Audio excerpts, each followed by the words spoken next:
para sa mga batang Maynila o batang Manileño.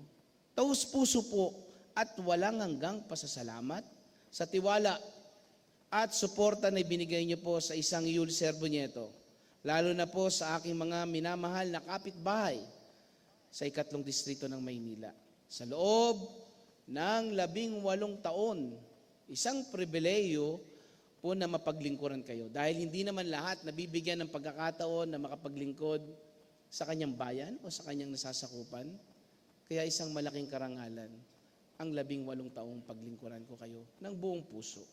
At higit sa lahat, sa aking mga kasama sa paglilingkod, tinatanaw ko po ng isang pribileyo at karangalan na makasama ko kayo at hindi ko po kayo makakalimutan.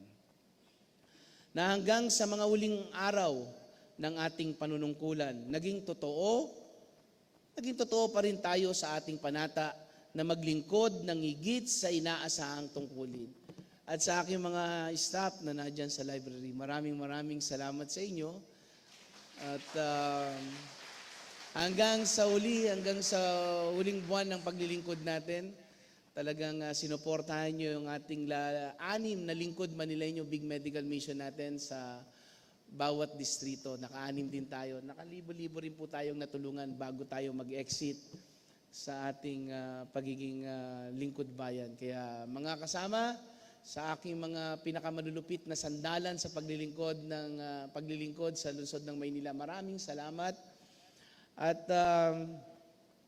na hanggang sa huling araw, hindi kayo tumigil. Salamat po. Dugo, pawis at buong puso nating ginampanan ang mga sinimulang proyekto para sa bawat distrito ng lungsod sa kabila ng tirik ng araw at mabigat na buhos ng ulan. Nagsimula tayo sa isang pangarap at adikain na siyang naging gabay natin para sa ligasiyang kailanman ay hindi matutumbasan. Kayo ang tunay na sundalo ng paglilingkod at sa ating mga kalingkod sa buong Maynila. Taas noon nating ipagmalaki na minsan tayong naging lingkod bayan para sa ating minamahal na lungsod ng Maynila. Baon ko ang bawat sandaling nakasama ko kayo. Sa huling pagkakataon, sa loob ng bulwagang ito, ako po si Yul Servo Nieto. Lingkod bayan, mabuhay po kayo. Maraming salamat. Hanggang sa muli. Dahil 7 lang po ang tumugon sa huling session ng 12 City Council. Wala na naman po tayong quorum. Sayang at hindi natin nabigyan ng pagkakataon na maisara ng maganda, maayos ang 12 City Council. At ito naman pong mga pwesto natin na binigay lang po sa atin at pinagkaloob ng mga kababayan nating batang Manileño. At kahit ganun pa man, tayo nagpapasalamat sa mga kasama natin na nagsara ng 12 City Council ngayong 2025. Kasama si Konsehal Bobby Lim, Konsehal Rod Laksamana, Konsehal Fog Abante, Konsehal Doc Louie Chua, Konsehal Papo Goso Pascual, Konsehal Ley Lacuna, Konsehal... Maraming salamat po sa inyong lahat. Muli po, I love you all. Dahil wala po tayong quorum, the 12 City Council is adjourned. Ngunit kayo ang tunay na susi ng pagbabago.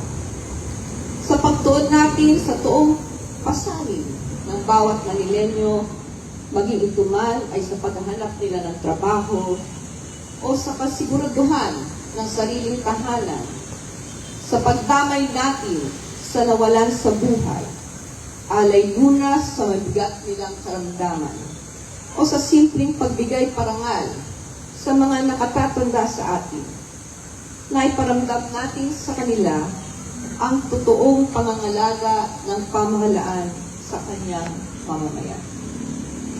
Dahil sa inyo, alam ko ang Maynila ngayon ay mas maganda, mas matibay, at mas puno ng pag-asa kaysa noong simula ng ating paglalakbay.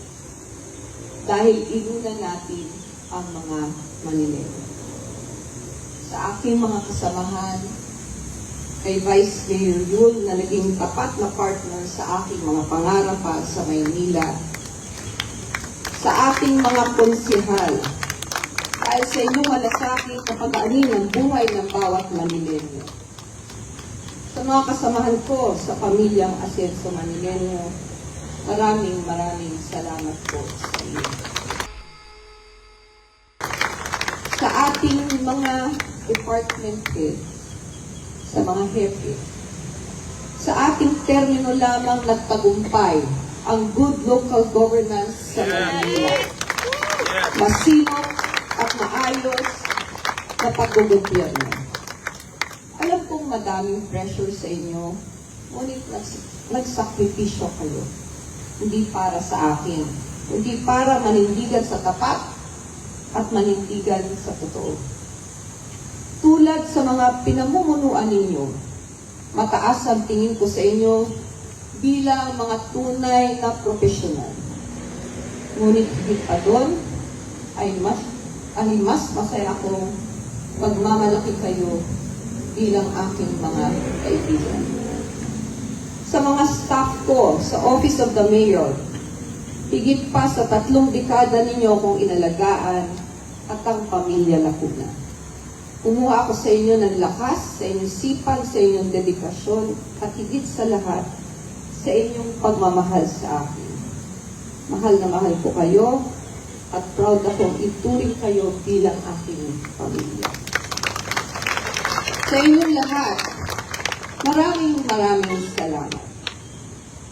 Mga mahal kong kapwa kawani, mga minamahal kong Manileño, isa pong karangalan sa buhay ng aking pamilya.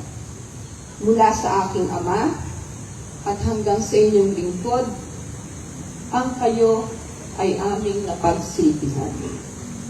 Ang aking pong huling hiling sa inyo bilang inyong mayora ay ang siyang hiniling ko sa inyo nung tayo ay nagsisimula pa lang. Hinihiling ko po na patuloy kayong maniwala na ang pagbabago sa ating Maynila ay wala sa kakayahan ng iisa.